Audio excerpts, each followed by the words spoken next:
बिस्मिल्लाहिर्रहमानिर्रहीम। सबसे पहले तो हम शदीद अल्फाज में मज़म्मत करते हैं जो कि हमारे एक सीनियर कॉलीग सेनेटर आज़म स्वाति, जो कि 4 दफ़ा फेडरल मिनिस्टर रह चुके हैं, कई अरसे से वो सेनेट के मेंबर हैं, 76 साल उनकी उम्र है, और जिस तशद्दुद के ज़रिए उनके घर पे जो छापा मारा गया, उनके घर की बेहुरमती की गई, उनको तशद्दुद का शिकार बनाया गया, इस उम्र में ये जाहिर करता है कि जो मौजूदा हुकूमत है, बिकॉज़ ये भूल जाएं, सुन लें ये हुकूमत वाले, ये सब कुछ उनकी घड़ी के अंडर हो रहा है। उसके ज़िम्मेदार सिर्फ ये हैं, ये ज़िम्मेदार हैं और इनका इसको जवाब देना पड़ेगा कि जो चोर डाकू जो कि कैबिनेट में बैठे हुए हैं और जो एक मुअज़्ज़ज़ लोग हैं, सेनेटर्स हैं, आम लोग हैं,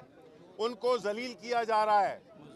ये जो मज़दूरों के साथ हो रहा है, जो हमारे जो इधर इस वक्त एहतजाज कर रहे हैं, सरापा एहतजाज है, हमारे जो साथी, पूरा मुल्क सरापा एहतजाज है कि इस मुल्क में एक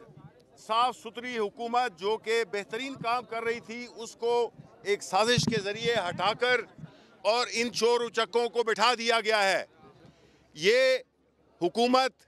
जिस तरह की इन्होंने मईशत के साथ जो हशर किया है, इसी तरह ये लोग अब इस हद से गुजर गए हैं कि उन्होंने पार्लियामेंट को भी नहीं छोड़ा और उन्होंने जिस बदतरीन तशद्दुद का मुजाहरा किया है, जिसकी मिसाल में हमारे अपोजिशन लीडर ने की है,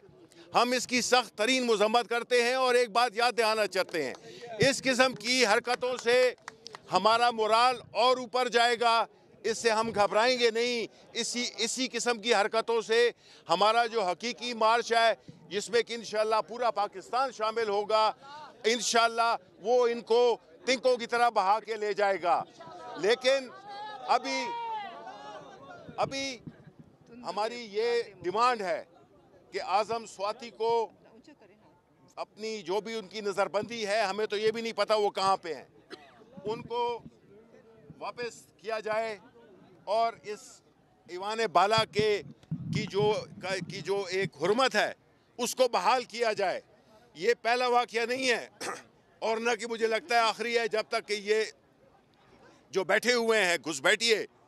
जब तक ये अपने आप को जमहूरी कहते हैं, इन्होंने अपने आप को एनआरओ दिया, इन्होंने आते साथ ही बजाय कि इन मज़दूरों के हक़ में कोई फ़ैसले करते, इन्होंने सबसे पहले अपनी चोरी को माफ़ करवाया। तो एक एनआरओ दे के अपने आप को, इस पार्लियामान को इन्होंने इस्तेमाल किया अपने ज़ाती मफादात के लिए, और न कि ये जो लोग सरापा एहतजाज हैं, पूरे मुल्क महंगाई का कमर तोड़ दी है और ये लोग लगे हुए हैं कि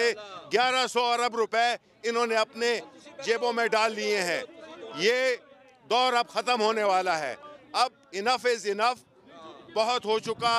अब पाकिस्तान के अवाम फैसला करेंगे कि उनके हुक्मरान कौन होंगे और एहतसाब कौन करेगा। इस बात पे बहुत ही क्लियर कट बात हो गई है और इंशाअल्लाह जो कि हमारे चेयरमैन इमरान खान जो कॉल देने वाले हैं, उसके लिए आपने तैयारी करनी है, क्योंकि जो आज़ादी है, जो इज़्ज़त है, जो आपकी मुआशी मुस्तकबिल है, जो आपके इस मुल्क का मुस्तकबिल है, वो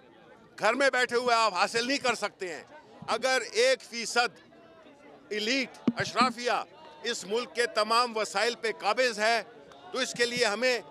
जद्दोजहद करनी होगी और वो घर बैठे नहीं होगी। इसलिए मैं आपके इसकी वसातियत के ज़रिए आपसे अपील करता हूँ कि इमरान खान जब भी कॉल दें, अब सारा मुल्क ने आके एक पॉइंट पे इधर इकट्ठा होना है, क्योंकि हम मज़ीद इस किस्म के चोर उचक्कों को बर्दाश्त नहीं कर सकते, क्योंकि हमारा मुल्क डूब रहा है। शुक्रिया।